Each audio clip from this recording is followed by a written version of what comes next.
Hi guys, so we're still waiting for people to come, then we can start officially, like in the next 5 minutes.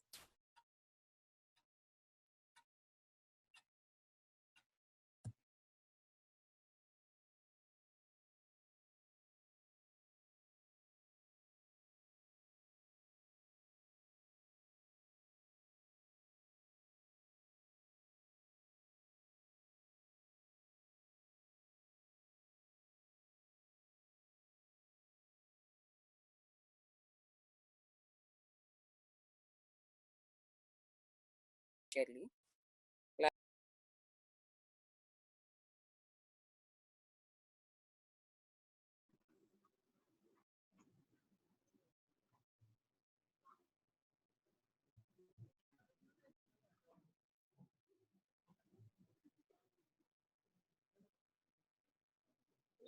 Hey,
so it's 7:35. We can start with a round of introduction as we wait for other people to join in, because I can see right now we are 12. So we can start with Emmanuel. You can introduce yourself, your name, and what you do. Then we go to Eric, then Elvis. Yeah. So Emmanuel, you can go ahead.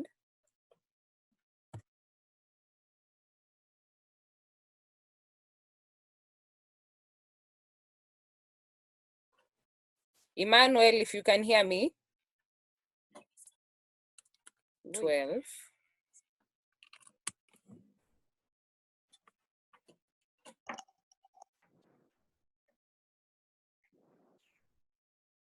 So we can start with. Okay, Elvis, if you can hear me.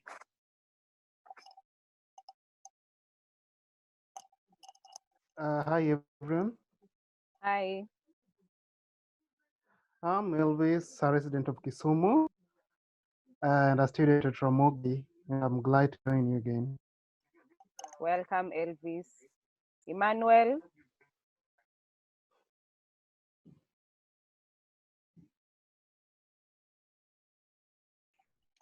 Emmanuel, can you hear us?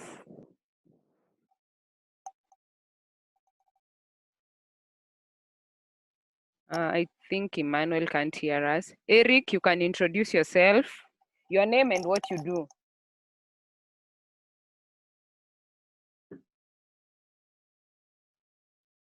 Ramogi, and I'm glad. Saseni, Poa. unanisikia? Tunakusikia.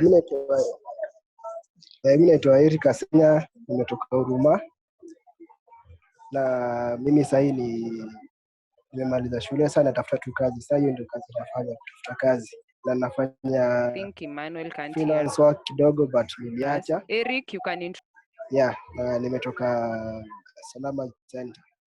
Yeah. Welcome. Aya, Elvis Kegonde, then Sirkal.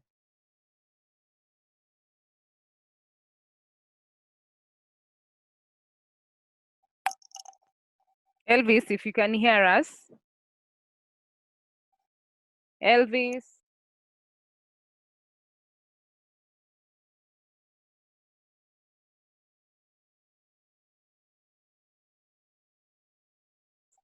It seems Elvis can't hear us. Sirkal, if you can hear us, introduce yourself. Welcome. Then Otieno. Kegonde. Okay, hi. Can you get me? Yes, we can. Okay, so my name is Sirkal. Then Sirkal. Currently a student. I reside in Huruma and I'm looking forward to a great session. Thank you. Welcome. Otieno.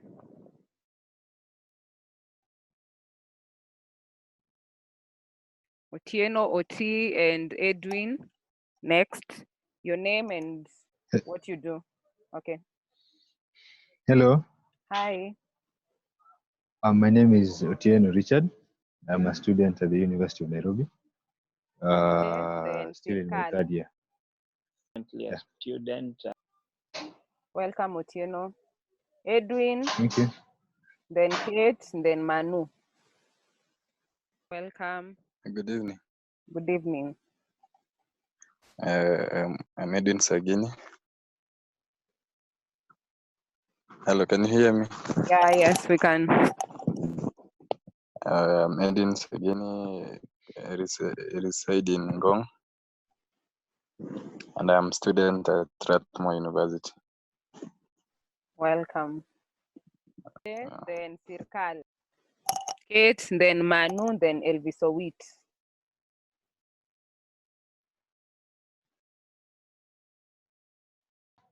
Then Kate. If you find it difficult to introduce yourself, you can just write on the chat box if it's a problem. So Kate, Manu, then Elvis.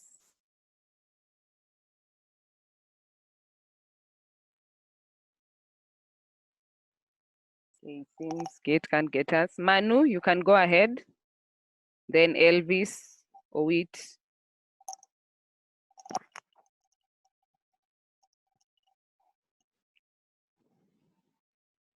Manu, if you can hear us. Okay. Elvis, you can go ahead. Elvis Owit, you can introduce yourself. Okay. Okay, hello. Do you get me? Manu, then okay. So Manu, Okay, let him go first. Then I'll introduce myself later. sawa. Let Okay. Elvis start, Then then I'll Elvis. go. Yeah. Okay. Hello guys. Hi. My name is Elvis Owit. Kuna Elvis wengi kwa hii group by the way. Alafu, yeah, I'm a student at Masinde Muliro University. And yeah, I'm looking forward to a great session with you guys. Thank you. Welcome. Manu.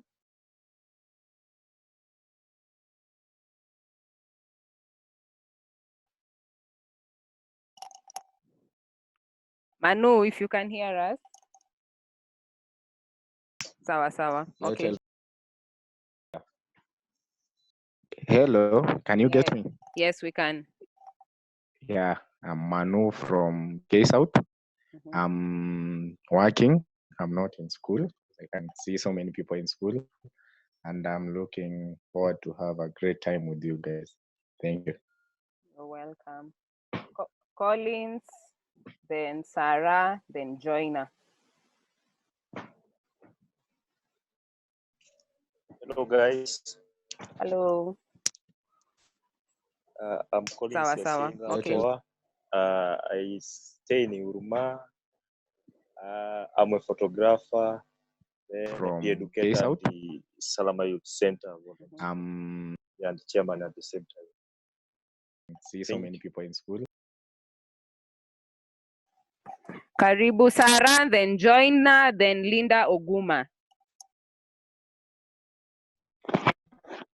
Habari zenyu, mimi naitwa Sara, mimi ni volunteer hapo Nzumari for this program.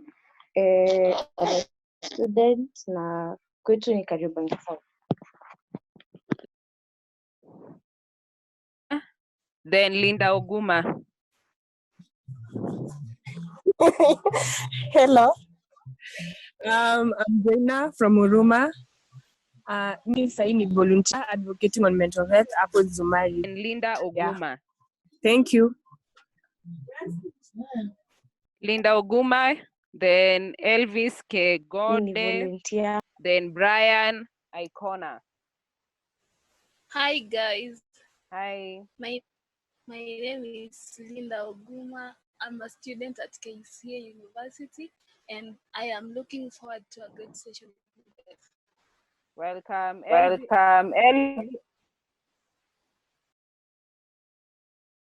Elvis, then Brian Icona.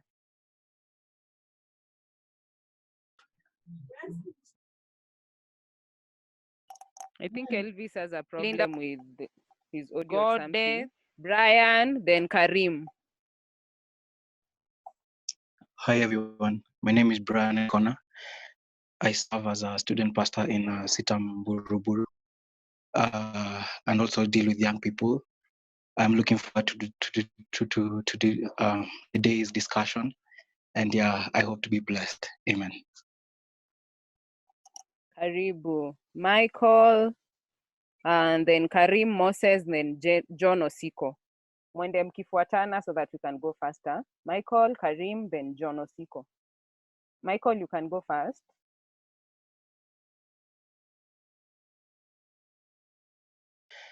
I serve as Sitam Buruburu. Michael.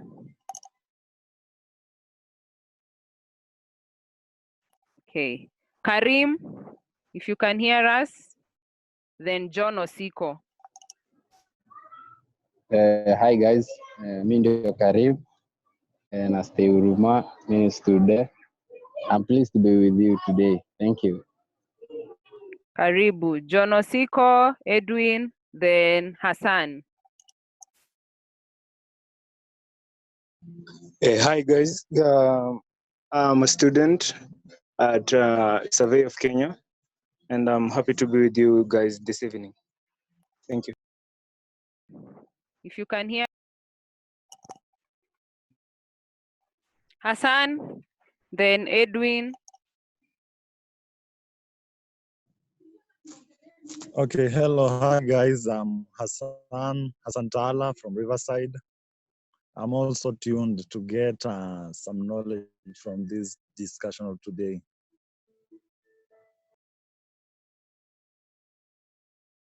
Edwin, then Harrison, then Steve.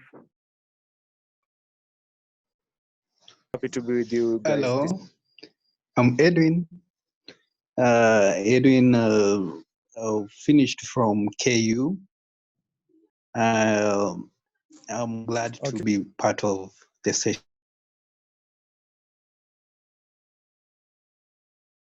Karibu. Next is Discussion of today. Harrison, then Steve Kanch. Oh, good evening. I'm Harrison. I'm looking forward for a positive outcome from this meeting. Karibu. Steve, then Justalafa. Hi guys, I'm Steve Karanja from Nakuru, and I'm glad to join you guys. Karibu. Karibu. Justalfa, Steve Kanch. Justalfa, if you can hear Harrison, us. I'm looking. Okay. Pauline Mugambi, then Nele Mukuha.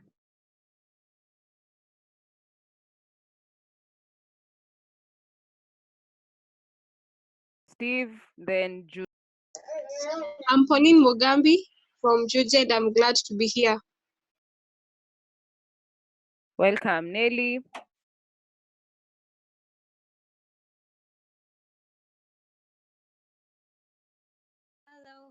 Hello. My name is Nelly Mokuha. Harrison, And I'm looking.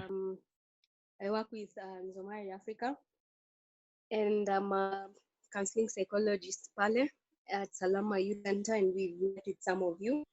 And I'm glad to receive from this session today. From Georgia, and I'm glad. Welcome, Nelly. Raphael Kinoti. We were introducing ourselves, so you can introduce yourself. Then we can start.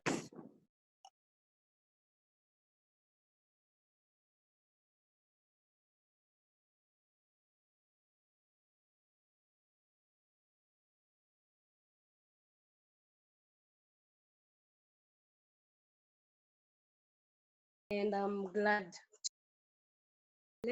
at Salama Youth. Okay. King K, you can introduce yourself. Sasa hivi mko fiti, naitwa King na Nairobi Beats. Nafurahi kuwa hapa. Karibuni sana. So before we introduce our guest, my name is Jolie Bridget Oyaro from Nzumari, Africa. I am the Center Administrator of Salama Youth Center, which is a safe space for young people on a mental health project. So this week we've been talking about childhood experiences and how they affect our adulthood and mental health. And today we have a guest with us. So before I introduce the guest, I would like to bring forward some rules and regulations. If you'd love to speak, you can raise your hand, or on the left, there's a place you can chat and let me know if you want to ask any questions Salama Youth Center, if you want to talk. So we can now introduce our guest, then from there we can start. Also, kindly mute your microphones when you're not speaking. So Veronica, welcome to today's session, and you can go forward and introduce yourself. Introduce the guest. I would like to bring forward. If you'd love to speak. Okay. Thank you, Jolie. Can you hear me? Yes, we can hear you. All right. My name is can now Veronica introduce our Nyambura Chege. I am a counseling psychologist at Taraji Rehabilitation Center in Nakuru. So And I'm very glad to be talking about mental health issues and I hope we will all learn from today's session. Yes. All right. So Johnny, you help me with the slides. Okay. Can you hear me? Okay.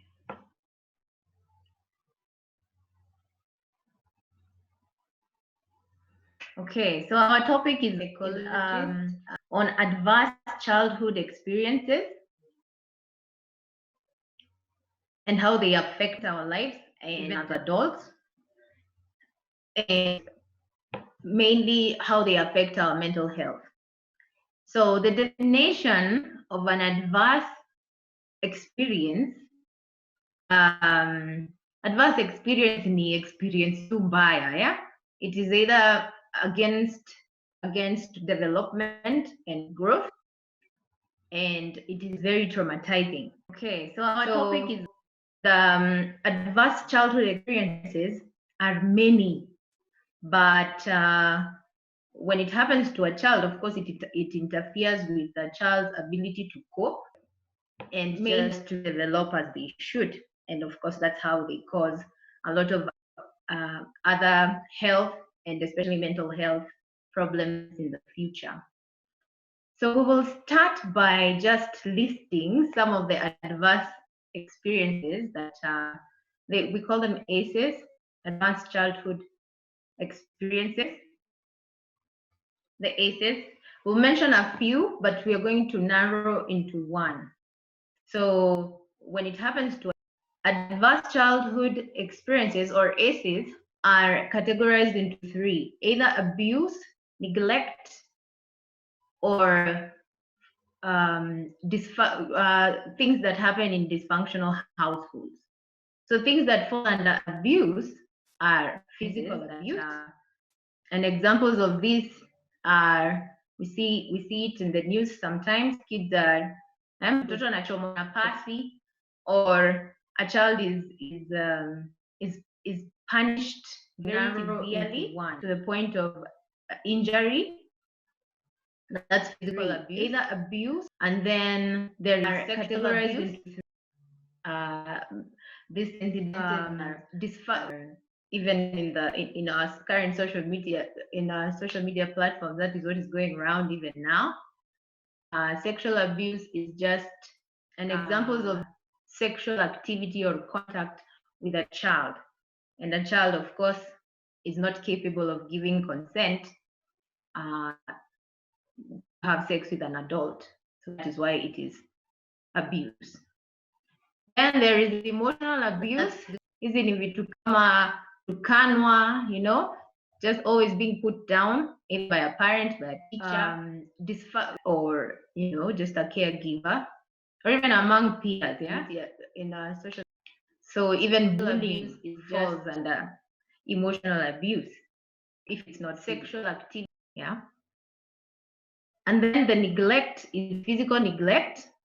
Physical neglect ni you know, haushughulikiwi, your needs are not being met as a child.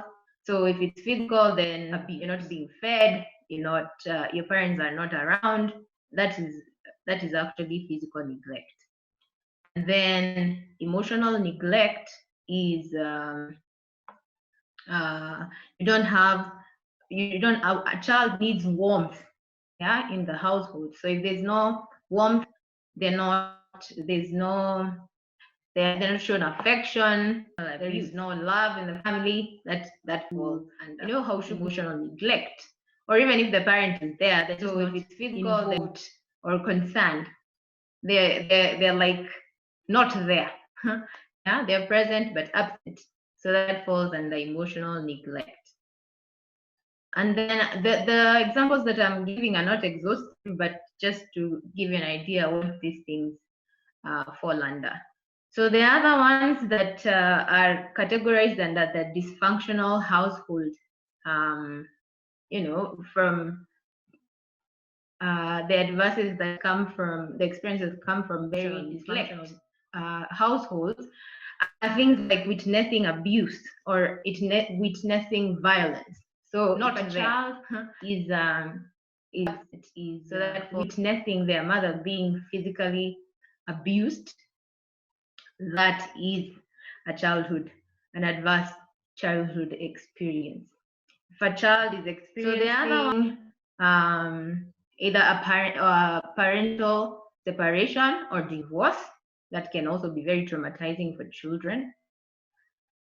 Loss of a parent through death, or if there is a mental abuse, a person, or either a parent or a sibling or just someone in the family that has a mental illness, that is also very traumatizing. Witnessing their mother and or come up with a member of family like jela, you know, that poverty, the experiences are many.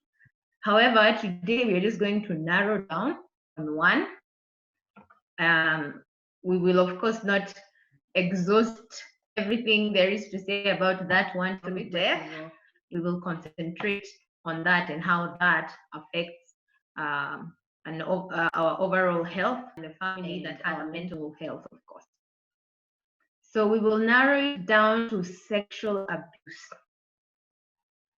So sexual abuse as an adverse childhood experience and how that affects the experiences, our mental health, and our lives in general.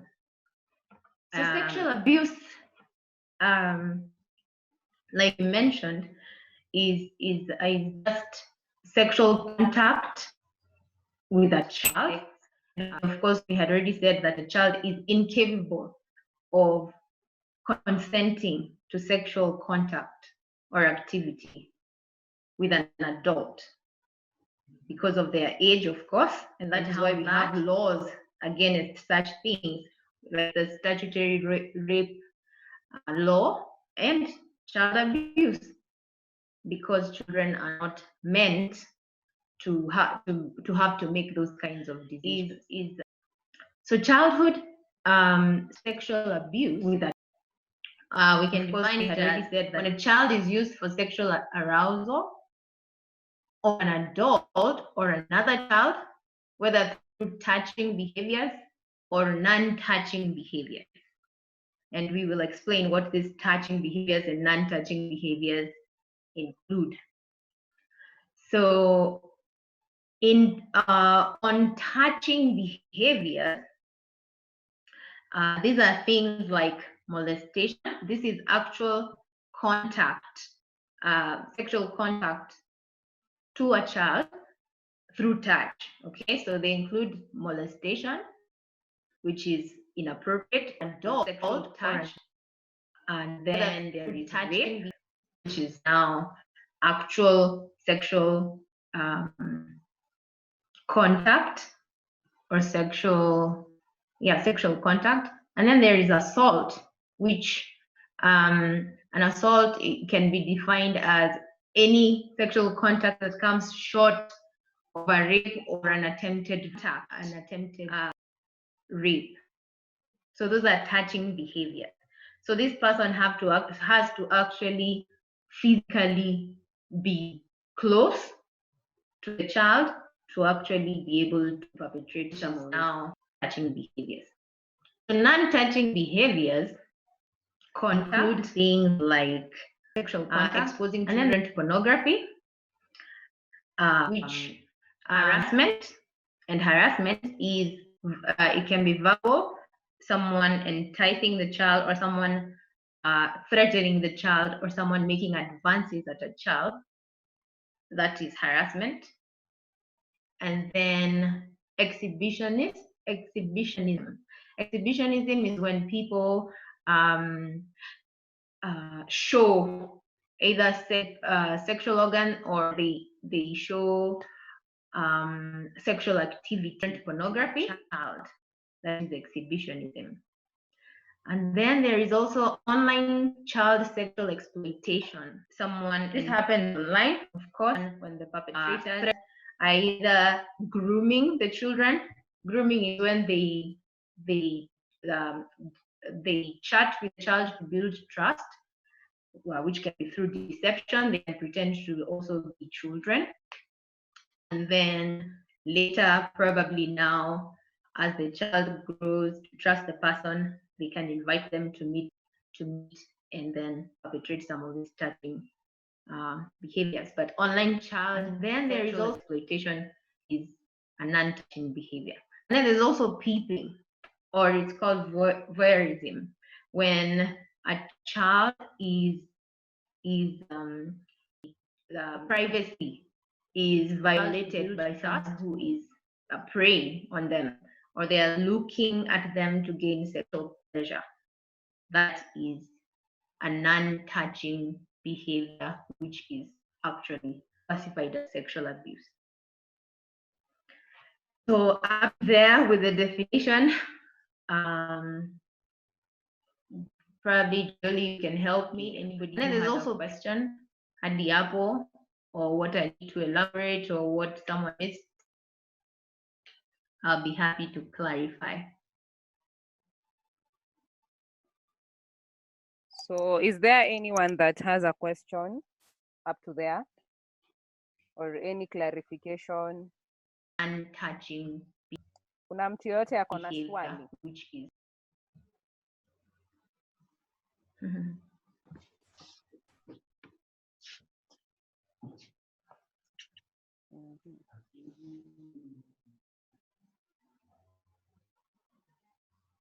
I don't think there are any questions so far, so we can proceed.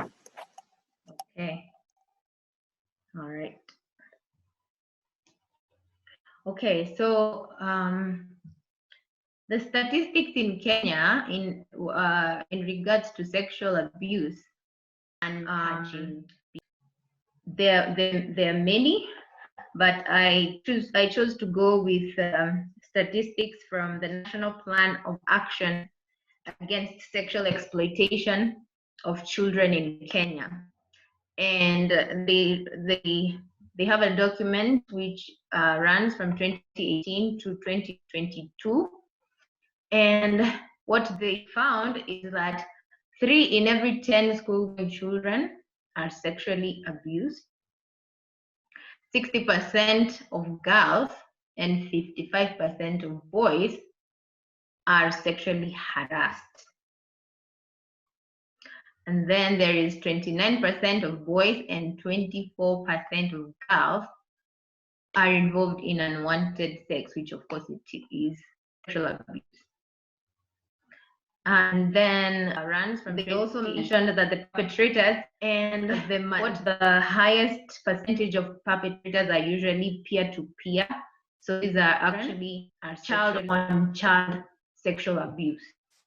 It could be they're still children, but they could be years older than them or even the same age as them.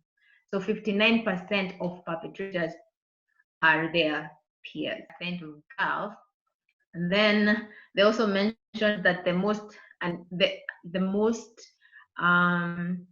unsafe place for children is actually in their homes, seeing that the highest percentage of perpetrators are actually family members at 14%. It could be, and the second unsafest place is on the way to school, which rated at 12%, and also in school, which rated at 10%. So the statistics are there according to the National Council, like I said. And well, that says they're actually in their homes, 60% and 55%. Those are great numbers. So sexual abuse has adverse effects, has very many effects in school, and it touches on a person's holistic health. That's behavioral, social, psychological, physical, spiritual even, and there are many effects. And for children who have been abused, they will definitely behave differently from children who have not been abused. And these behaviors sometimes are not interpreted as children acting out, or really has very many, they're just interpreted as indiscipline, and they get punished for these kinds of behaviors. So some of the behavioral and social effects in children, for children who have behaviors that you will see normally from a child who has been sexually abused, that some will tend to be either withdrawn, they space out, but there are others who react differently, and they can be very hyperactive and start bullying each other. Other behavioral effects are children who have extreme anger outbursts, they're very angry, throwing tantrums, and then they have attention problems. The kids that get into a lot of trouble in school because they can't sit still. And then they have difficulty in managing emotions, whether it's anger or if it's sadness. They just are very extreme in how they express those kinds of emotions. And then they have a problem with regulating also their emotions. And they have difficulty in managing relationships and navigating relationships, even with their fellow children. They have learning problems. These are the children that, because they're not concentrating, they have learning problems. They don't get things easily because of their concentration span as well. And then they have a knowledge of sex, and they have a problem with their age, which of course it's something that they have been introduced to. Those are some of the behavioral and social effects in children. And because they are not interpreted as any kind of problem, most children do not get help for their abuse. And these are even if it's ongoing or just one event, it still has long-term effects.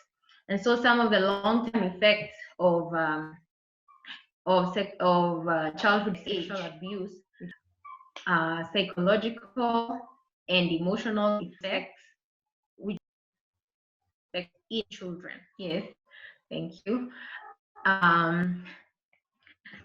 In adulthood, this any kind of problem, adult survivors can have symptoms of PTSD, which in full it is post-traumatic stress disorder. Post-traumatic stress disorder is a condition itself, and it has various symptoms. One of the commonest symptoms is flashbacks. Flashbacks are memories that are triggered, and they bring on the emotional experience as if that person was experiencing the abuse at that moment. So flashbacks come in forms of pictures. There are people who say it's like watching a movie, and these flashbacks can be very crippling symptoms, because one of the people feel the intense emotions as if that event was happening to them at that point. So PTSD has other types of symptoms like recurring nightmares, experience as if they're being very hypervigilant, wanaogopa kila saa, when they hear maybe noises, or if they are triggered by smells or whatever the environment was like when the abuse was being perpetrated. And so, this movie, okay. Depression is also one of a long-term psychological effect of childhood abuse. And these are very common psychiatric conditions: depression, anxiety disorders.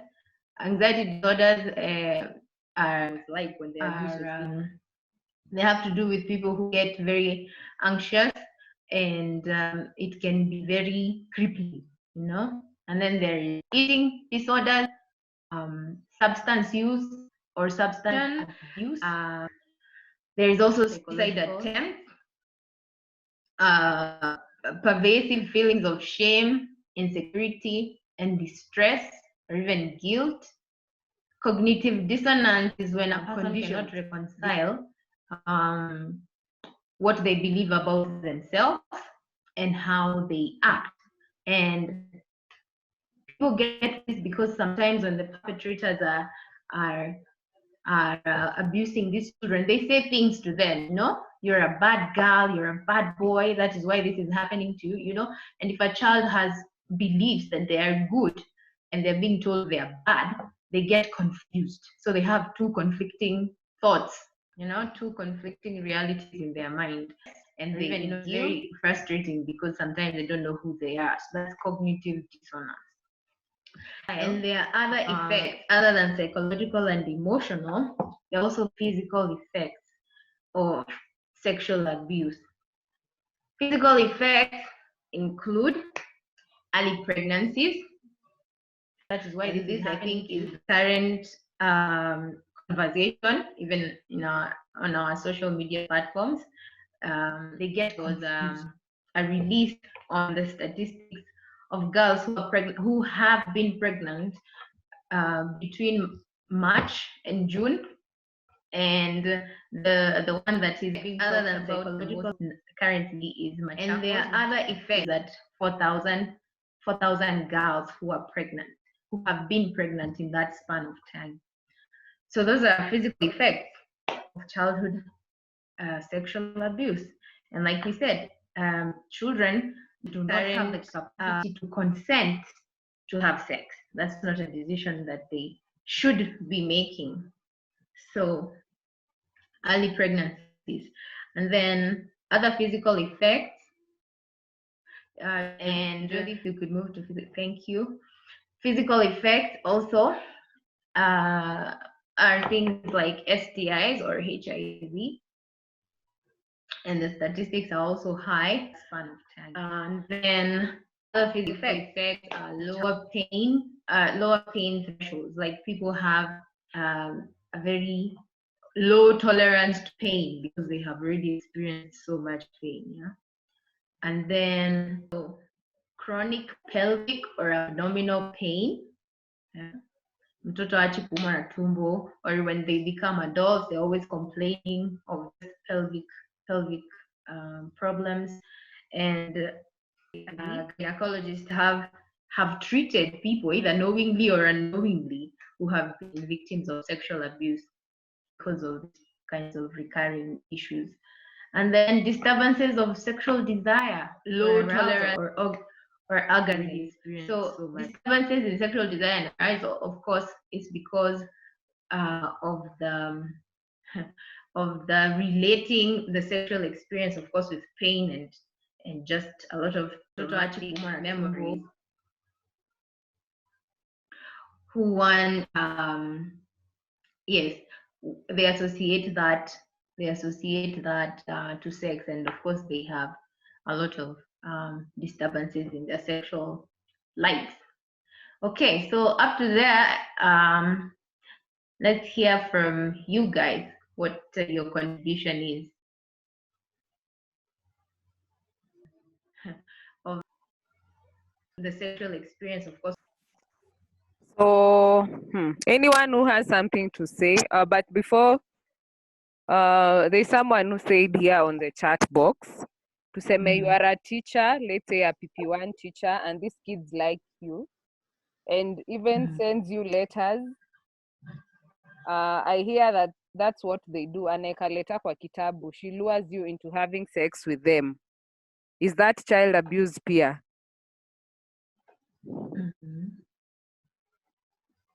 So there's someone who's asked that. Anyone from okay. Maybe to clarify, it's the child who is making advances at the here teacher. on the chat box. Yes. Okay. There's someone who said yes. Okay. So this would fall under the behavioral effect, like we saw, that a child has inappropriate knowledge about sex that is beyond their age. So for a child to be making advances at a teacher, that means that they know what that what that looks like. They know how to make advances, and probably it's because it has already been made to them, and so they're enacting There's someone what who has said already happened to them. So that is it is a behavior that is classic of that child had experienced. Appropriate knowledge about sex. So for a child to so anyone else that wants to contribute something before we move on?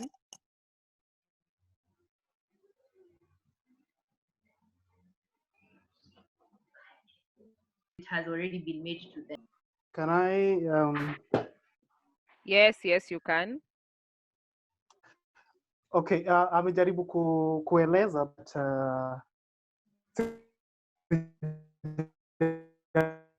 Unapotea, tafuta network. ridhika yani. Okay.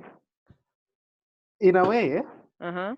okay, napika bana. So in a way, a child tries to lure you into having sex with them. Okay, maybe they have had some experiences there before.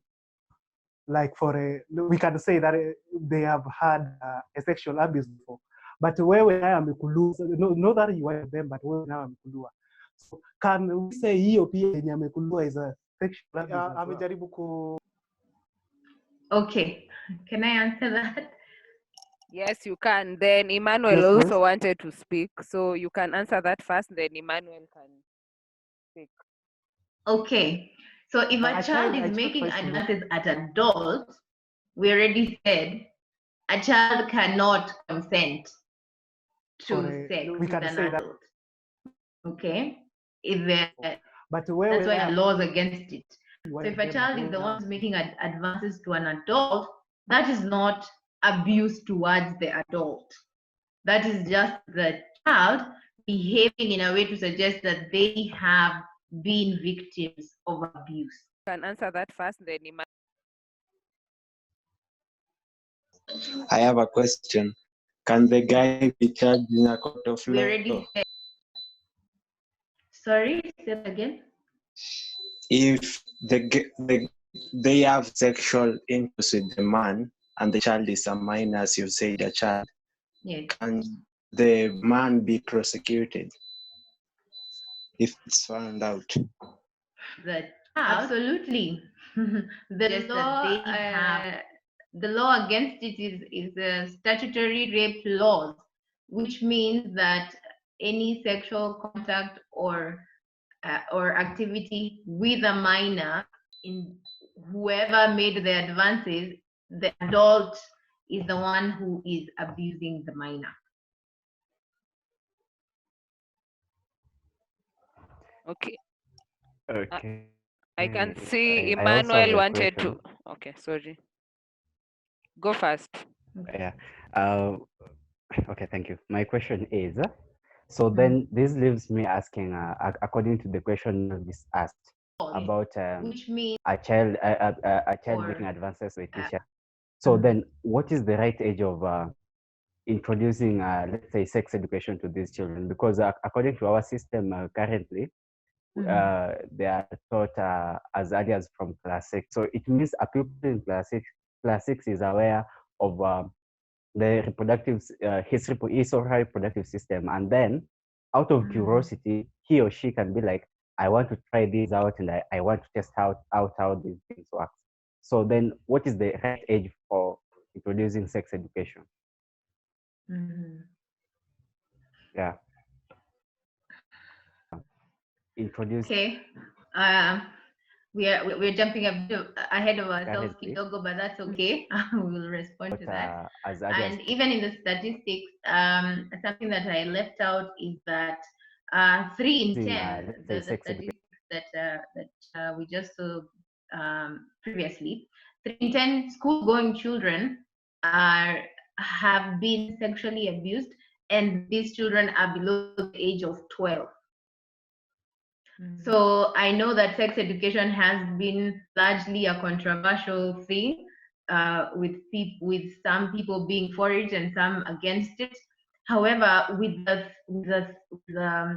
things that we are seeing now, children as young as before preschool are being abused.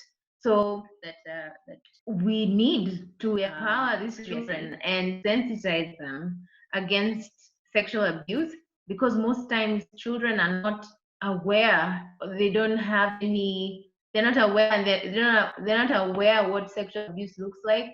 They do not know how to respond, and that's why most of these cases even go undetected or unreported.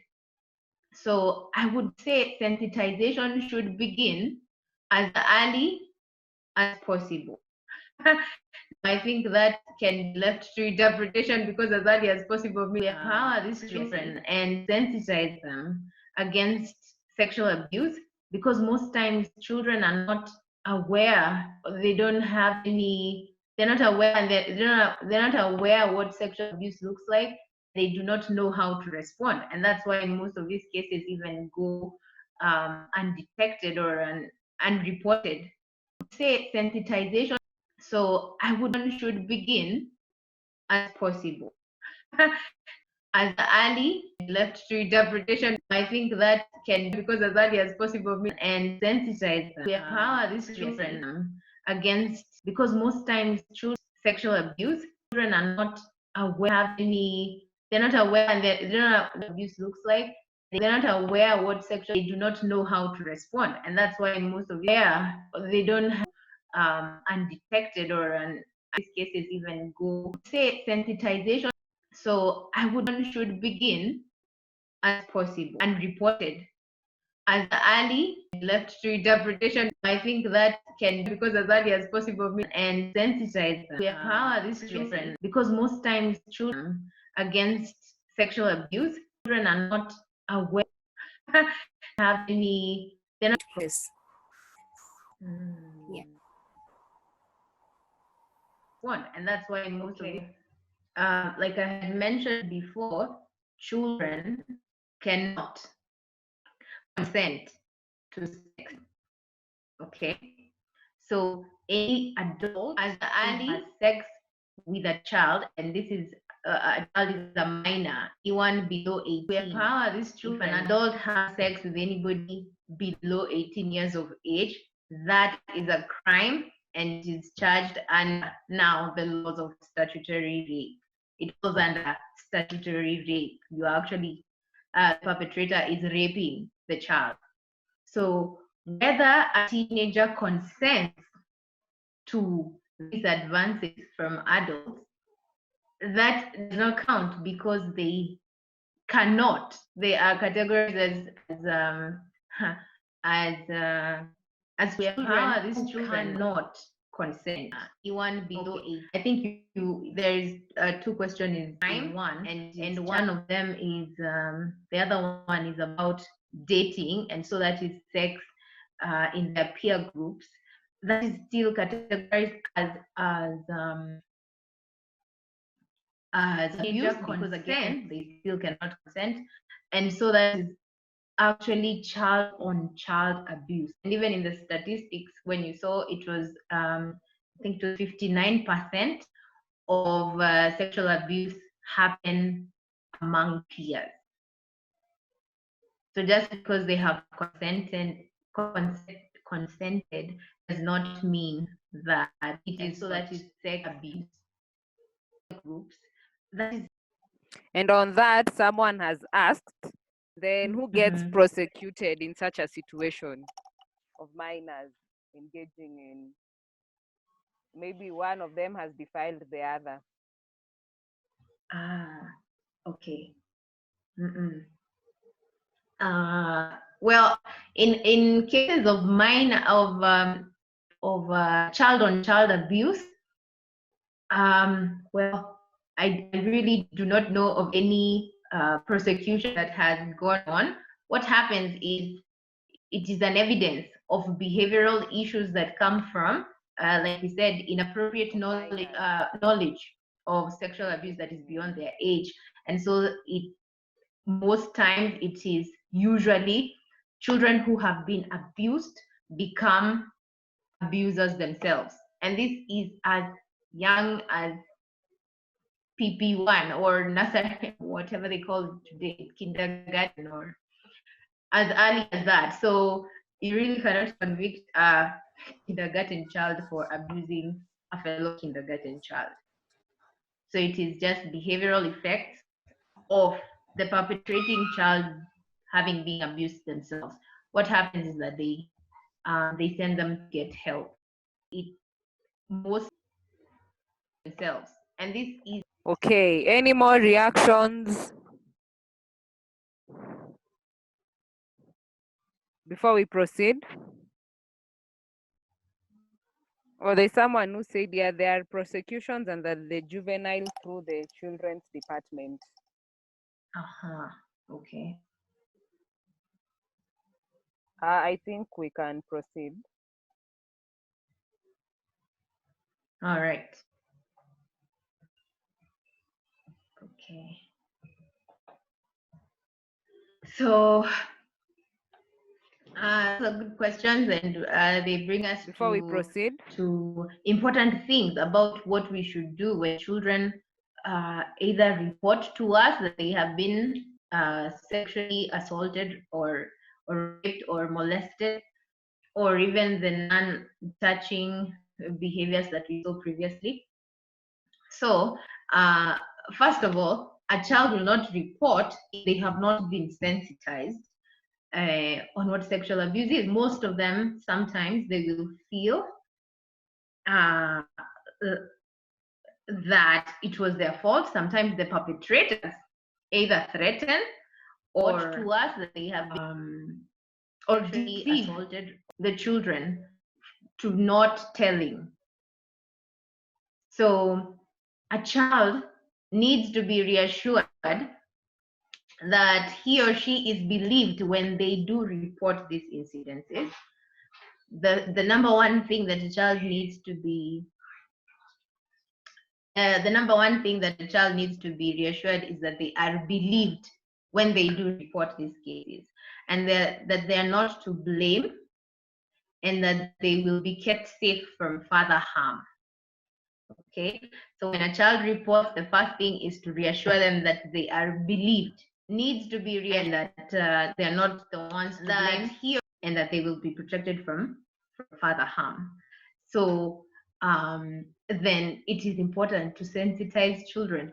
The age here, okay, my personal opinion would be that if a child is talking, then they should be able to say what happens to them. They should be able to be sensitized that there are parts of their bodies that are not open for anyone to either see or touch. So they are not exploited or abused. And if the perpetrator attempts to either expose them or touch them, then they should be sensitized enough to know what to do, either to run or to scream them, or yes, it's something that will bring on the attention of others so that they are helped out of the situation. And if they report, then the assurance should be there that they are believed. There's someone who's asked, what if the family of the minor is okay with their daughter engaging in a relationship with the guy, to know what to do, the older guy? Them. If the minor is engaging with sexual relationship with an adult. Yes, and the family is okay with it. So what happens there? Okay, so in this case, the family's consent or approval is not the ultimate. It's not the deciding vote, really. The deciding vote is the law. The law says that if a minor engages with sex with an adult, that is classified as abuse. So it doesn't matter if the family consents or approves.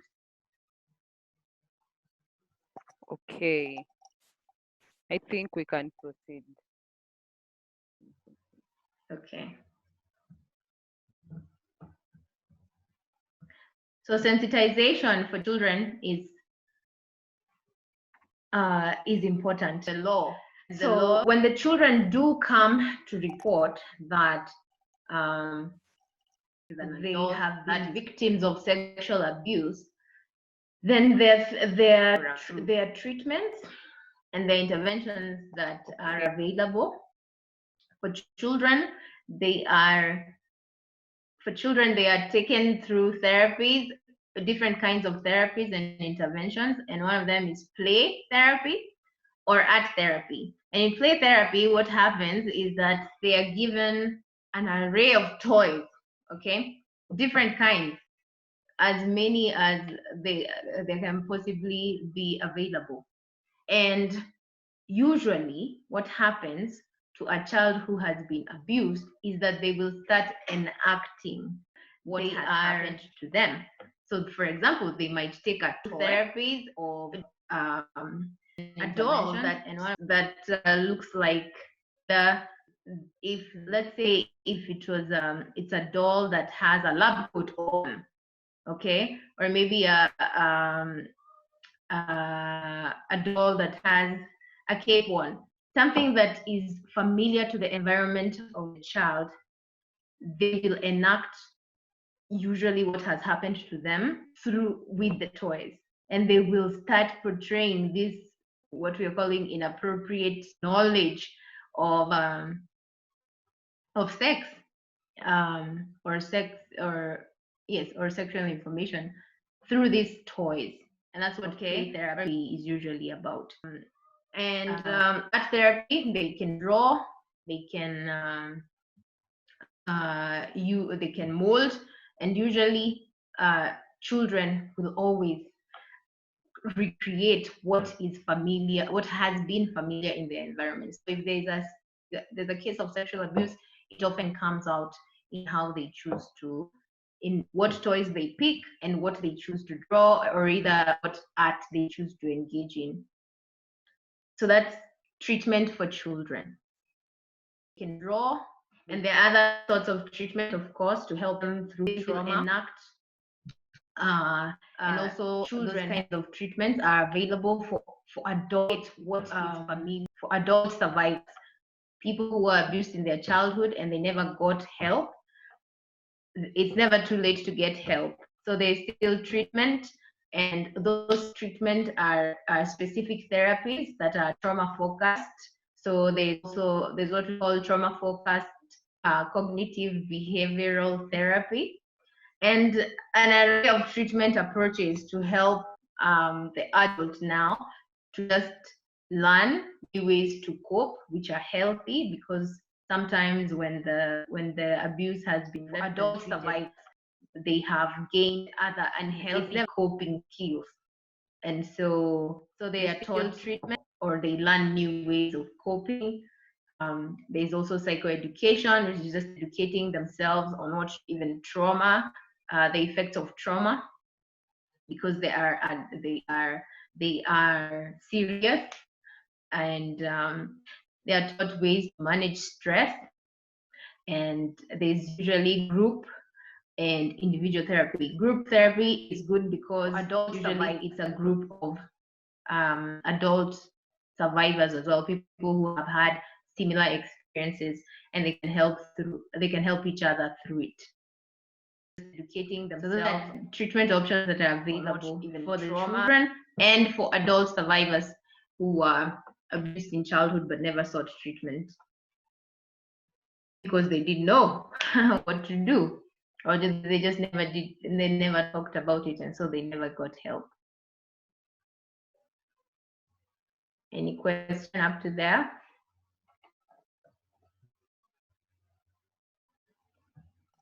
Oh, I can see some reactions over here. There is someone who's asked what's sex education. Then another one asked also, when is the right age for introducing sex education, which I think you already answered, like you said, as soon as possible. Then someone else reacted and asked, why do we need to sensitize kids on sex education if they can't explore, or rather not allowed to explore. Also, someone else here said, I am hoping the counselor will find time to also say something in regards to what influences sexual abuse among teenagers and how such influences can be overcome. The others are just comments. The society is messed up already. Kids get exposed to sexual knowledge as early as 2 years when they are able to talk. There's nothing like the family is okay with the adult guy taking advantage of a young they can't unless they all want to get arrested. Yeah, those are some of the few comments. So I think you can answer on what is sex education, and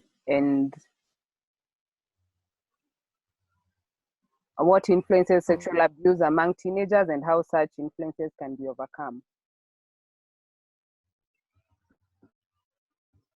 Okay. So why do we need to sensitize? Okay. I'll start with what influences sexual abuse in teenagers. What influences abuse at large? Education. And now that we are focusing on child sexual abuse, what influences that? It's an array of other factors. One of the factors that that makes these things continue on and on is that there have been a culture of abuse. And like we're saying, children who have been abused turn out to be perpetrators themselves. So that's one. So if we don't seek treatment for already abused children, we are inviting, the cycle to just keep continuing. And now that we are focusing, so perpetrators most times one of the factors have been victims of abuse themselves, and that is what makes it prevalent. The other reason is that we don't enforce, or we don't hatufuatilii, we don't fuatilia these laws that protect children, or the laws already in place are not, they're not working, they're not being enforced. That's also another one. And remember when we said sexual abuse can be the ones that are classified as non-touching behaviors. One of them is that the online sexual child. The other reason exploitation, and that is a problem even now with cyber regulations and cyber rules, and also just parental, let's just say, lack of parental supervision and regulation. Parents are reluctant about putting sites that are child friendly in the house and blocking the ones that are not. Online sexual, and even now the conversation in the social media about the Machakos is a problem. Even now, we said early pregnancies in Machakos, and the number was 4,000, and also just girls who are pregnant now.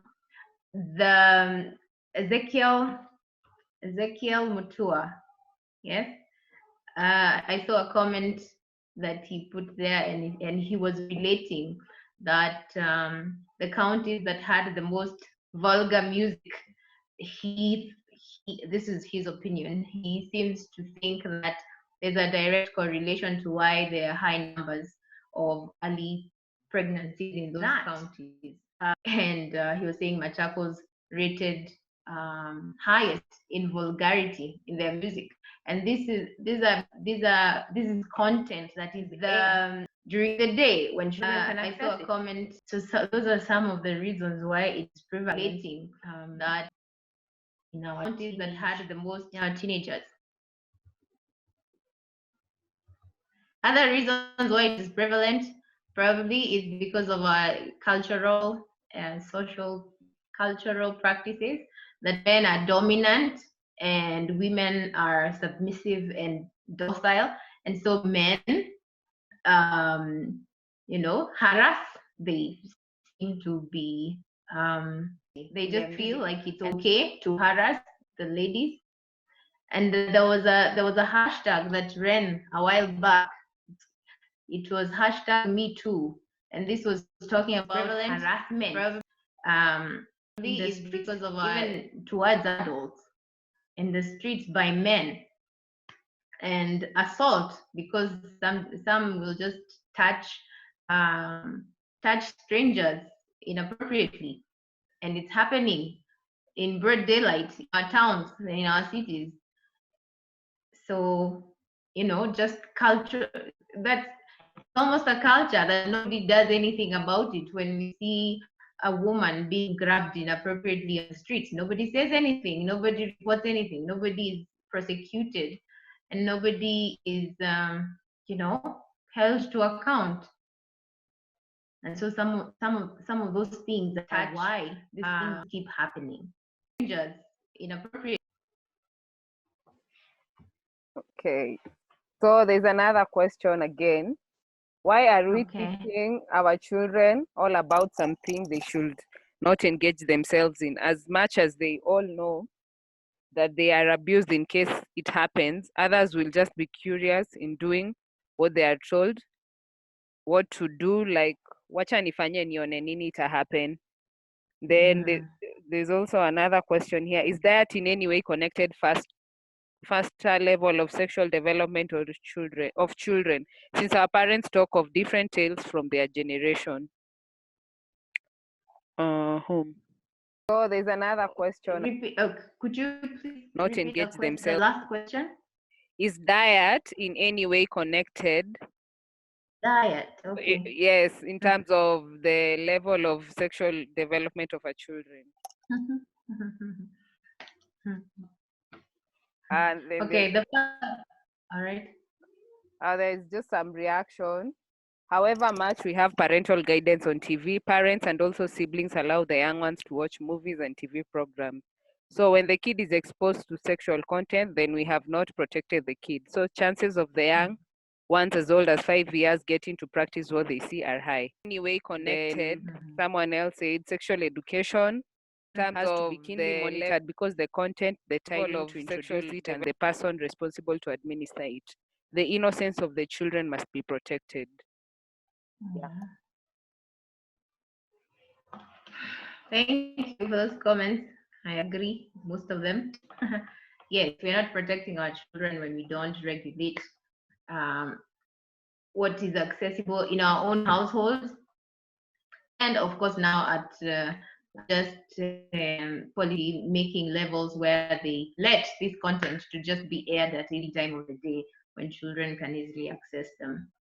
So the first question was about really childhood curiosity. Be protected. Children are naturally curious, and that's why they will experiment with different things.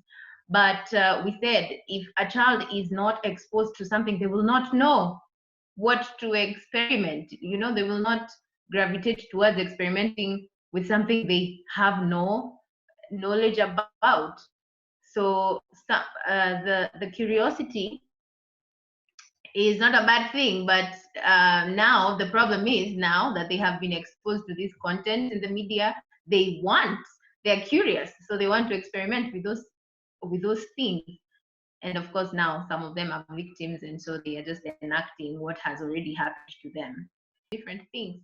The other question about diet, I'm not sure how diet plays into exposed to something they will not. However, I will say, because mental health is affected by overall mental health, there cannot be mental health without overall mental health, or there is no overall mental health without mental health. Okay, so diet is a big part of a child's development, and in fact brain development. So if children are malnutrition, which will fall under the other adverse childhood experiences that we had mentioned, like physical neglect. If a child is not being fed well, there will be malnutrition, mental health. Their diet will be affected, mental health, and their brain development will be affected. And some of these problems that come on because of that is probably just learning problems, And so the child is not very good at taking instructions or remembering things, and they can be victims of sexual abuse because of that. For me, that's how I would tie it, how diet would be tied to that. Okay, so Sarah has a question, and I can see also Nelly has something to say. So Sarah, you can go first, then Nelly.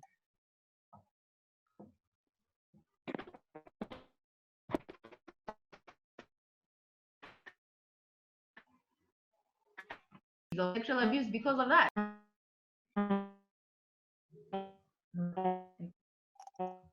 Sarah, you tafuta network. Yeah. Okay.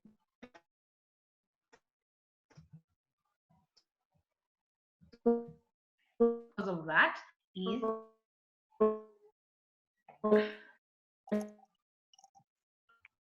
Sarah, kindly look for network. Nelly can go first, then when you're ready, you can ask your question.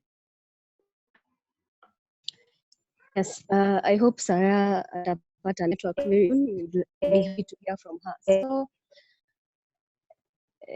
okay. So, Sarah, mine is like a comment and an addition to what Veronica is trying to educate us today, and also on what Karen has put out on sexual education. I think we should, at this day and age, be able to teach our kids sexual education. It's very vital, it's very important, because we know they are very sharp these days. Siku hizi anashika simu na an age that is so young. Na anaweza enda kwa so kazi ambayo maybe the same music that they are being exposed to, our siblings, sometimes the things that they have in their phones, and they are very, very sharp. They can access these things very, very fast. Not to even mention the gadgets that they are having access to at home, but even in cyber cafes, unampea ka 10 be able to teach cyber cafe. You don't know what they are browsing and they are seeing there. And they are also trying to practice out here. So it's very also important that kids are educated on sexual education as early as possible. Now, the thing is, I think it's better to use age appropriate language. You just don't go around saying vitu zingine ambazo access will trigger a child's curiosity, but using age appropriate language that at least, even if they have questions or even if they have seen something that raises eyebrows, they'll come back home and say, mommy, or dad, or whoever, or your sibling, I saw something about that thing that you had told me before, that story. Educated, and then you can explore that and try and discuss and maybe get a little bit of context and then add some more. Then as they continue to grow, as they continue to develop, use age appropriate language, because at a certain age ya mtoto katika shule huwa tunafunzwa kuhusu the sexual reproductive system. Mwalimu anaweza pitia tu hivi juu, and maybe during that time now you can try and be a bit more, or your sibling, be a bit more deeper about whatever it is that they are getting to learn, educated on, because you cannot say haya sasa I won't do it because it's not, the timing is not right, or the content is not appropriate, and just try and use a language that is age appropriate to that child, so that even when they are out here in the environment and we have, we are trusting that at least there are responsible people out there, at least the child has the same maybe knowledge to about whatever interpret ni nini hizi anaona na nini hizi anaambiwa, because you cannot say haya ni hivyo tu. I'd love to add something on what Nelly has said. There was an argument, like for the defilement cases, you find these children wanaambiwa the reproductive organ, like a penis ni dudu, something like that. Then when they go to court, inasemwa ni dudu. So unapata the case goes unsolved because of that wording, dudu. What is dudu? Dudu haiko kwa inaitwa nini? Kwa the constitution, the laws So people are advocating like when the children to are add something on able what's like to talk, waambiwe too like this I'd is your love vagina, this is your penis. Yeah, I don't know what Veronica you think about that.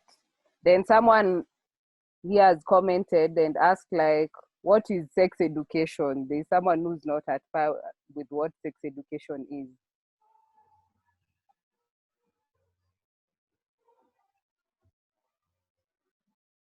Veronica, back to you.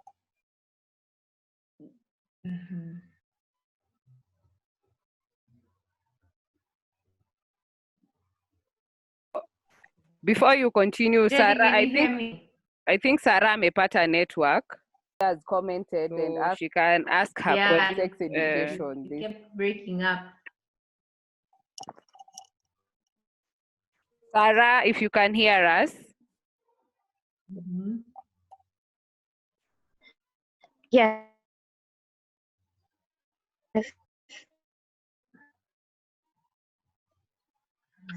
So nimepata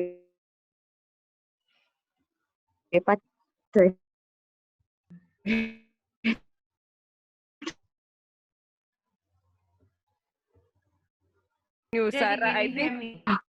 Sarah, we can't hear you. Just type your question because I think your network is bad.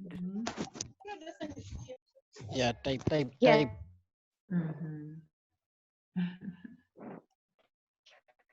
So Veronica, you can go ahead and respond.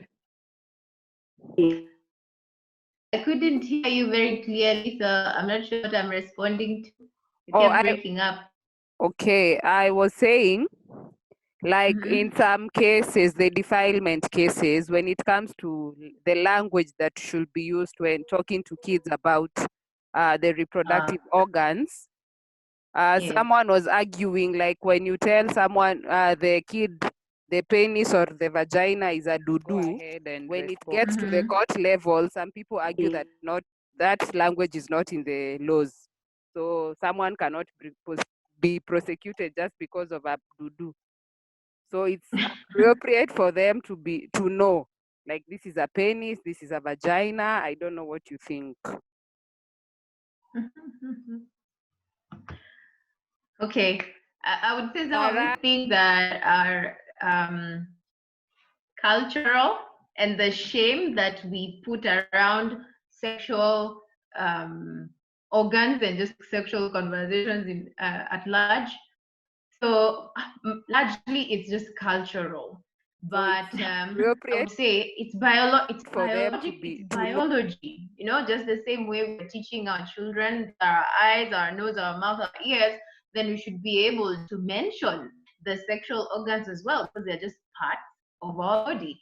So I think that's just the taboo nature that we have created around sexual conversations.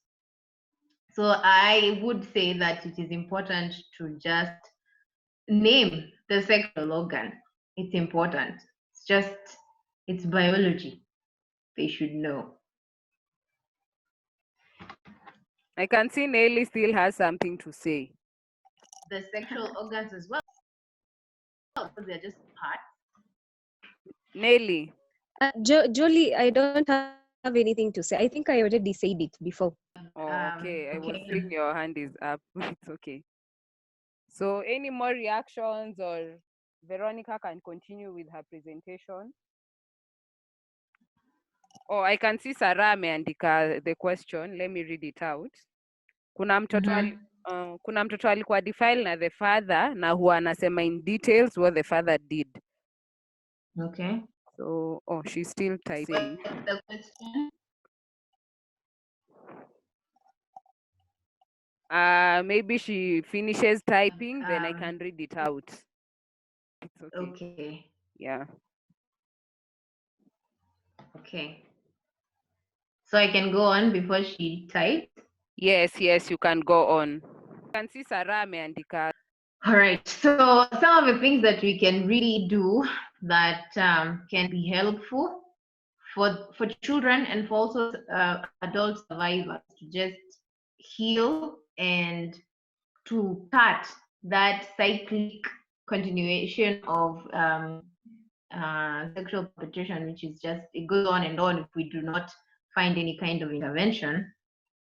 One of them is that we need to strengthen capacity for fast responders to childhood traumas. And these people are our teachers in school, because we have said when the home was rated as the most, you know, unsafe place for a child to be, because most of the abuse happens at home. So these children on and on, if we do the first responders to the trauma is usually teachers, and teachers are the ones that are faced now with all these behavioral effects from the child.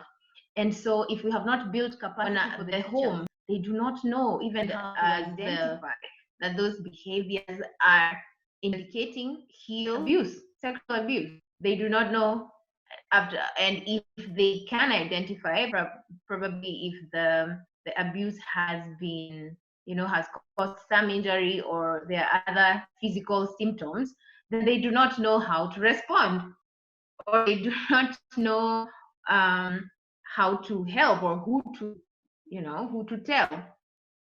So I think strengthening capacity, and so if we have not built for those fast responders, and also caregivers, even at home, heal our house helps, or our caregivers, they can identify. Do we tell them? Do we educate them after and look out for signs of sexual abuse in our children? They're the ones sometimes who spend most of the time with the children. Do they know how to identify sexual abuse? Do they know how to, if they do identify, do they know what to do, So building capacity is important. And even for the parents, it's not to say that the parents are in the know. So capacity building really for everyone, but mostly for this one, for the first responders to childhood trauma. They should be in our children. There should be really some capacity building done, physical symptoms.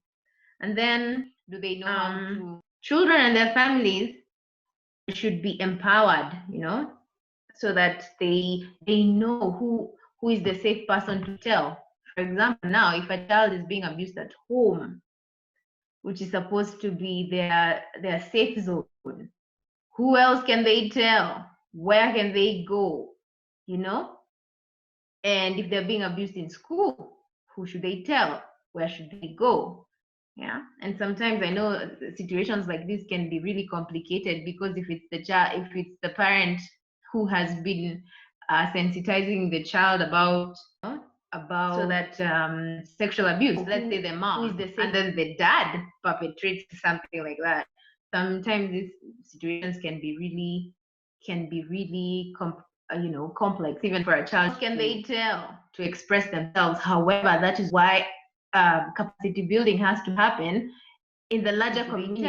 So if you're a neighbor of this child and you can observe, you are able to identify that this child has been abused, you are able to help them, and you are able to know what to do. So capacity building, I would say, just strengthening the capacity for everyone is important. And then economic empowerment, to just reduce vulnerability can be, because like you said in the statistics, the second and safest place to be is the route to school or from school. So in there are other things that happen, and sometimes because of low economic empowerment, children have to really walk kilometers on end, and they have to probably use they have to use shortcuts and routes, through maize plantations or something, and it becomes even double unsafe for them in those kinds of situations. So just school or from economic empowerment for families, so that children are in safe environments, or even just have safer ways of getting to school other than walking through those safe environments. The other thing is just implementing and enforcing weak media regulations, and censorship. Supposed to be there, like I just mentioned, Ezekiel Mutua, the CEO of the KFCB, has attributed early pregnancies to just weak enforcement of these laws. So that's something else that can happen, and we can lobby for these things to happen in our countries, our children that are exposed to these things. And then just licensing of this, the existence of so many unlicensed video shops. Also, kids can just, a kid as young as 9 can just go abaniwe, series, yeah, a lot of explicit things. Na baniwe tu na pewe, and they go home with it. So, these things are even unlicensed. And those things are things that we can lobby against. Another thing is, and then just, I think even just demystifying sexual sexual education, like we're saying. Our culture, some of it is just defeating because we don't talk about sexual issues. They're happening. We're not getting them. We actually, everything should be in hush tones, even when a child has reported that they have been sexually abused. That is something that we can all just join hands and try to improve, because our culture is one of the things that is making even the perpetrators go free. Because even families agree to settling these matters outside of court, and if a perpetrator gets away with one one incident, it is very likely that he will attempt again. So these are things that we can lobby against, and we can just join hands and try to implement and try.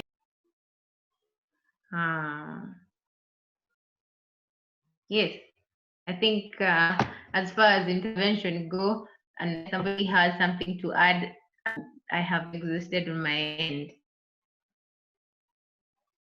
Gets away with surely that he will attempt. Yes, I am here. So Sarah's question is now in full. And her question was, kuna mtoto alikuwa defiled na the father na huwa anasema in details what the father did. The father alishikwa and then akaachiliwa na sijai elewa mbona. Can a new case be opened for this father? And how can the child be helped so that the incident itoke kwa kichwa yake?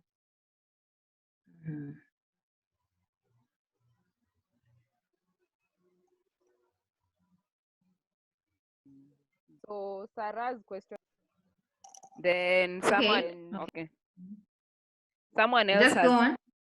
else just commented, thank you so much for such an initiative. This is a very important talk as far as the well-being of our future generation to come is involved. We must build up that generation that will be empowered, are bold, and are aware of themselves. This calls for each of us to stand in the gap. It's high time we start taking the difficult but necessary talks. Yeah. Yeah, absolutely. So on the question that you asked previously, now those are the things that we're talking about, enforcing existing laws and policies on on sexual exploitation and abuse of themselves. Some of these things are because there are gaps in these laws, and people, like you're saying, they are reported, there is evidence, they are arrested, but then they're not charged because somehow they will bribe their way out, and that is just a lack of enforcing already existing laws, because there are laws that are supposed to to govern things like that. But for the child exploitation and abuse, they need help. Some of they need help, and they need to not be in the same environment as the perpetrator. I also know of a case where a child was defiled by a neighbor, and it was reported, he was arrested, and then he was released and came back to the same environment, and the child was seeing this person every day as they came from school. That is actually re-traumatizing the child. They not only are now dealing with the initial trauma of being abused, now they are being re-traumatized every time they see this person, because he's a trigger.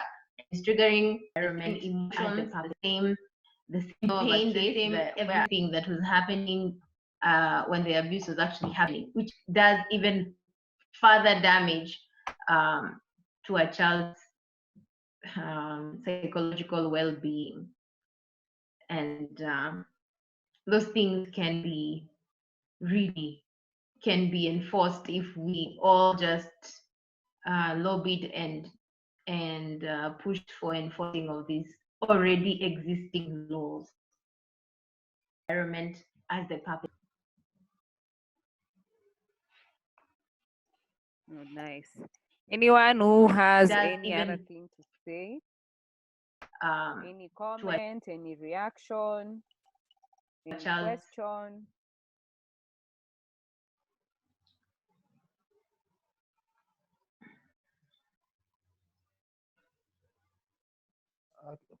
Aki simnifanyie summary, ndo nimerudi bana, hiyo kitu ilikuwa imepotea.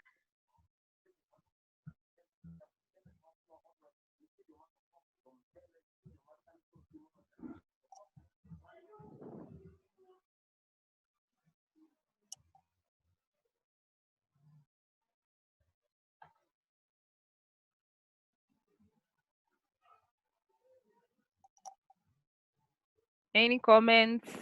Any reactions?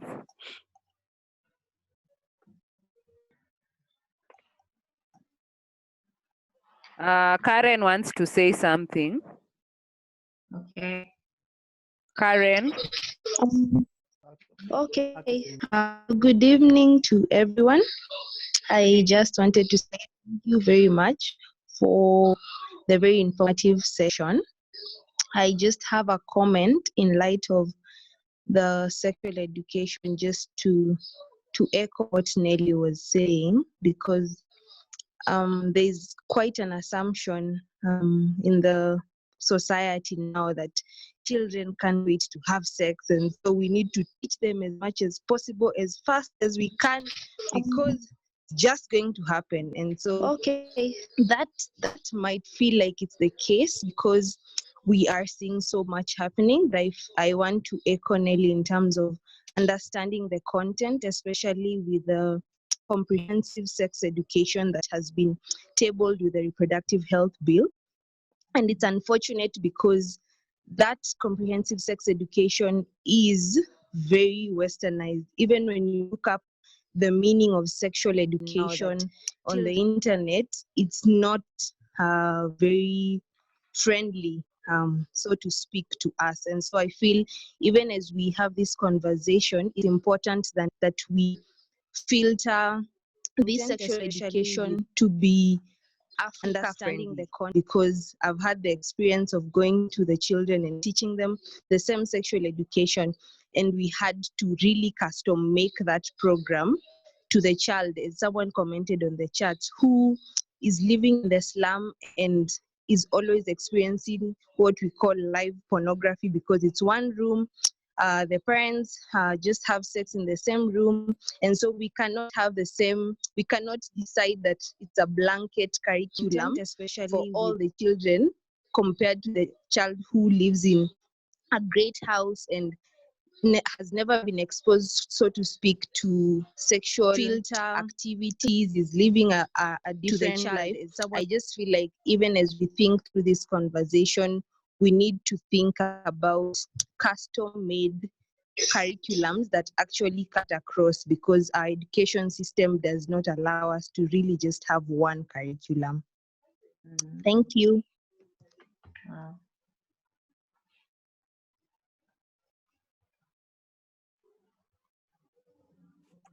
Thank you, Karen. Anyone Filter. else who has a contribution to make? Bianca, do you want to speak? Curriculum to really custom make.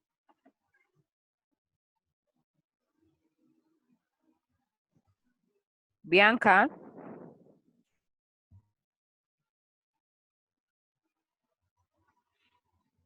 Okay, I can see some Max, you want to add something?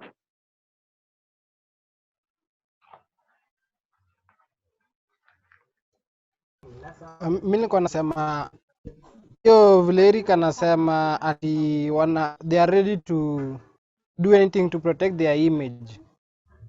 Things don't have just happen suddenly. Si wanafaa hata wakuwa wameshaona signs and signs zenye zinaonyesha hawa si wanadai kufanya hiyo stuff waweze kunini protect isifanyike instead of ku protect the image ati wanaogopa aibu.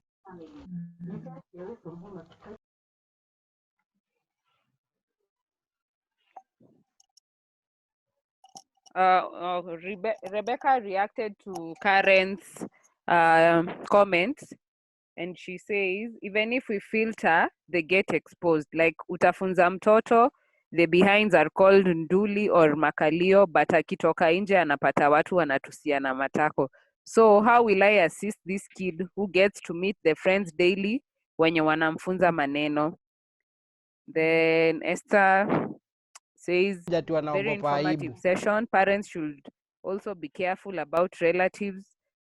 Children will trust their aunt, uncle, cousin, etc. and will be easily wooed. So, and someone else says relatives are potential abusers. Utafunza mtoto. Yeah, we should take it when children tells us something about a certain relative and a certain uncle or aunt. So any comments from your side, Veronica, in reaction to the comments that have been made? Yes, I agree with relatives are potential abusers, and like we saw that in the statistics, 14% of perpetrators are family members, and this can include parents themselves, and it's not gender limited. We have women who abuse their girl children, and men who abuse their boy children. So true, the family members, like the statistics said, unfortunately, homes are the unsafest place for children, and this is happening to across the parents, aunties, cousins, even siblings. We've seen not gender limited. COVID-19 women, siblings, just child on child abuse again. So yeah, it's true, and parents need to be careful. But parents, we cannot be with our children 24/7, so we need to be realistic as well, and just now have a larger way of protecting these children. If the community is on board, then even if you are at work, that there are laws that are being enforced and to deter these things from happening. So yeah, it's a responsibility on all of us. Then about children, like I'm saying, you cannot be protecting your children 24 hours in a day. So you are not the only influence on that child. They're being influenced by their peers and the media and all these things. So like I said, it's important to just tell the child the truth. Nelly mentioned about age appropriate. Of course, it should be age appropriate information that is given to a child, but it should be the truth, not masking it and calling it names that are not, and then because there are influences outside your home that are going to inform that child if you do not. They're being influenced by. So that's my response to those two comments.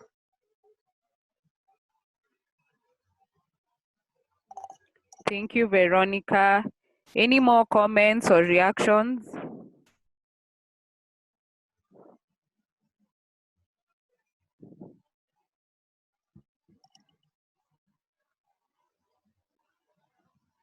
I don't think there is any as at now. So back to you, Veronica. Had you finished your presentation? Okay, maybe just concluding remarks. So our discussion, of course, is child sexual abuse. It is narrowed down to those adverse childhood experiences, and we narrowed it to sexual abuse. And so we need to know, we need to be informed ourselves so that we can identify children who have been concluding abuse is ongoing. We need to be informed on how to identify these things, and I mentioned some of the behavioral things that we can observe in children. And because children who have been abused will behave differently, those advances clear. And so identifying, preventing here comes also again with just information, and also just knowing what to do in case you identify a child who is being abused, and also just being a safe person yourself, that you are not the perpetrator. And this is the next point, that adult survivors should seek help. And since we're all adults in this platform and we have seen the statistics, chances are that a good percentage of us have been victims of sexual abuse, and it is never too late to get help so that the cycle does not continue. And it does not mean that you have to be a perpetrator to make the cycle continue. It just means that your trauma can be passed on, just being also your children. And yes, because if you have anxiety problems or depression, or it it puts you at a risk of a mental health issue. And in fact, another statistics maybe I should add is that 81% of 21-year-olds, 81% of 21-year-olds have been diagnosed or been treated for at least one psychological cycle continue. And so if that happens, then your children end up again being in a home with a mentally ill parent, which they fall in the category of children who are who experience adverse childhood experiences, like we said.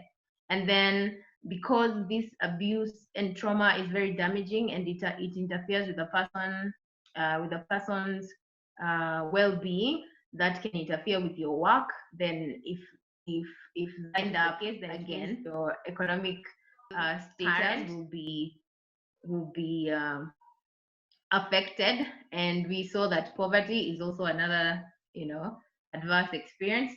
And you just become the household of another child being raised in an environment where these cases are just prevalent. And so it is important that you get help. There is help, like we said, there is treatment for these kinds of things. And time does not heal all wounds. Okay, I know people say, it happened such a long time ago, and so time heals everything. No, it is what you do towards healing in the time that will get you healed over time. Okay, so the work that you put in towards healing within that time is what will determine if you will see healing over time. So please get help. There is help available, and let's just stop the cycle. Let's be safe people ourselves, so that we do not pass traumas, so that we also not enacting things that happen to us and become perpetrators ourselves, and that we are able to be safe spaces to put in towards healing. If they're our neighbors, if we are the ones responding to them fast because we are their teachers, we are their caregivers, we're their friends, family friends, we are able to identify and just also seek help for them early so that some of these things are prevented. Some of these long-term effects are also as a result of not seeking early interventions. So let's just be safe places. Let's find healing for those of us who have been victims, and let's just be overall looking out for each other's mental health. Thank you. Thank you, Veronica. So before we conclude, I just wanted to ask a question. Can this adverse childhood experiences bring some positivity to someone growing up, or it's just on the negative side? Are there any positive experiences once someone becomes an adult? Not experiences really, but can something positive come out of the adverse experiences that one went through as a child? Okay.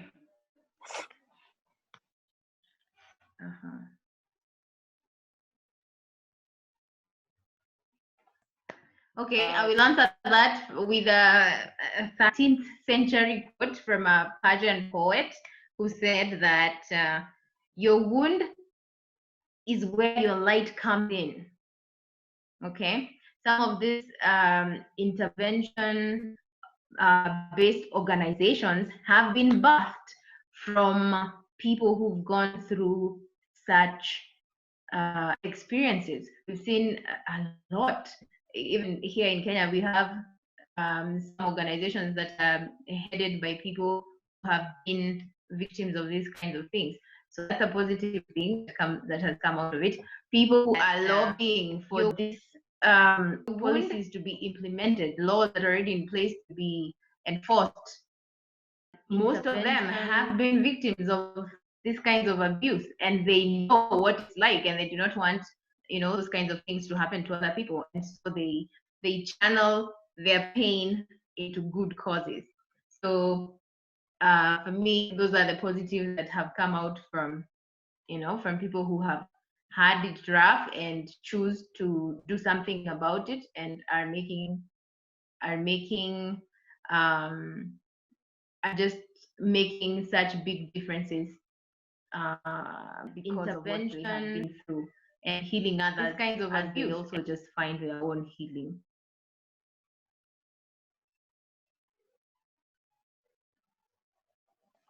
Okay, thank you, Veronica. I'll go also through some comments that have been said here. Do something about it. Kate is saying, one of the greatest things I've learned is to be their friends. We need to talk to our children about sex. Let parents know who their children associate with. Let's also not forget to talk to the boys too, especially when their bodies start to change. Then Max agrees and says, this also makes them not to fear their parents, and they will feel free to talk to their parents of any issue that is bothering them in regards with sex. Then Becca says, at Kate, but you find parents don't go down to a child's thinking level. They will advise in a way to kashifu. So you find that kama a kid would want to ask questions about sexual related stuff, it becomes hard. Then Elvis responded like, definitely. And while talking to them, we should tell them the truth. We shouldn't mask a thing for them. Then Harrison also reacts and says, what is coming out clearly from this informative talk is that all of us have to, parents don't go down, have a role to play. We need to be our brothers and sisters keepers, and also need to uphold our morals, values, as well as provide guidance. By teaching, we enable them to have a chance to differentiate what is perceived wrong from right.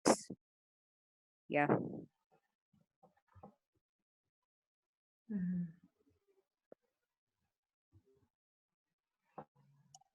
So those are some of the comments that have been made over here, and I tend to agree. Yeah, at this age and era, it's important for parents to be free with their children so that So even need when to something uphold our happens, the children does not go out guidance to seek help. by Because sometimes you find when you go out seeking help, the person might take advantage of you. Then you fall into a victim of either violence, sexual abuse. Yeah.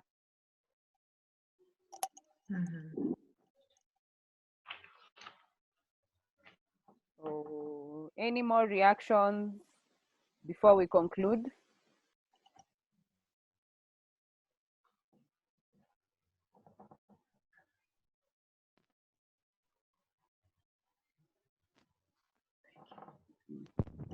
So, Veronica, I think you can conclude the section for us so that we can call it a night. Okay, so just to summarize what we have said is that experiences from our childhood, of course, have a lot of effect, and especially if they've been negative, like we saw, either if they fall under the case of abuse or neglect, or just coming from a highly dysfunctional household. Okay, and we saw that we narrowed it down to sexual abuse specifically, and we've seen effects on children if the abuse is, and especially has happened as a one event, as a one-off, as a one-time thing, or it's still ongoing. We have seen effects that children have, and for most of them, for any child who has been abused, they will behave differently from their peers, and those are the things that we need to really, really be aware about, so that we're able to help these children and to get early interventions and treatment. And the other thing that we looked at is long-term effects, just psychological, emotional, social. We didn't cover all of them, but there are many, even spiritual, because abuse is damaging, and it breaks the spirit, and it makes people lose hope, So there are many long-term effects of abuse, and especially if it was not treated earlier on. But there is hope. It's never too late to get help. If psychological, have been a victim of sexual abuse in your childhood, please find help so that we can all be healing and move on to healing other people, because healed people heal people. And trauma as well affects, especially these things that are perpetrated during childhood. They interfere with a lot of developmental things. Trauma actually changes the physical structure of the brain. And so, like talking about the case of re-traumatizing all the children, like if these laws are not enforced, healing and environment is still the same for the child. These families that insist on settling matters outside of court, and these relatives who've been perpetrators are still out in the loose, or they're still even in the same household. They're the fathers, they're the brothers, the cousins. That kind of re-traumatization on damage, and it will in the quality of person even in adulthood. So just all responsible. Veronica, we are losing you. Okay. So they're still even in the. All right, fathers, they're the brothers. Yes, we can. All right, so I'm not sure where you got lost, but I'm just saying that we should be responsible and just stop the cycles keep happening in our country. Let's proud when we see men, harassing women in broad daylight in our streets. Let's say something. Let's lobby policies that actually make perpetrators of these things face the consequences, you know? And let's just keep conversation awareness. All right, so I'm not sure all of us responsible and asanteni sana for being on. And I hope that you have learned something. Let's just keep the conversation going. Thank you so much, Veronica, for coming on board to talk to us about adverse childhood experiences and how they affect our adulthood and mental health. I believe most of us here are going back with one or two things, if not much. And I thank you so much for being here with us. And to the participants, thank you so much. I hope you've learned also one or two things that you can make a change in our society today. And as we finish, Eric just commented and said,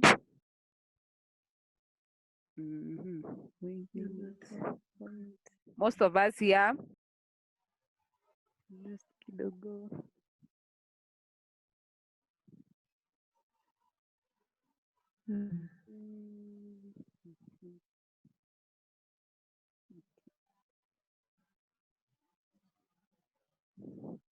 We must accept that kids are getting exposed to things, and therefore they should be given the right information to navigate through today's world.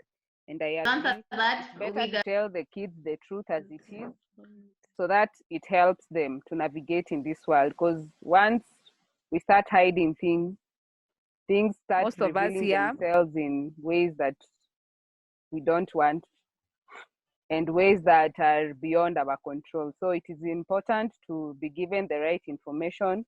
Let's advocate for being given the right information, and I hope someday we may have a session with parents so that we can talk about these things. So all in all, I want to thank everyone so much for participating and for being here till this time. I hope we can meet again next time. And I always send some feedback form. So when I send for this one, kindly fill it and send it back. And ways that are all in all, asanteni sana, and see you again next time.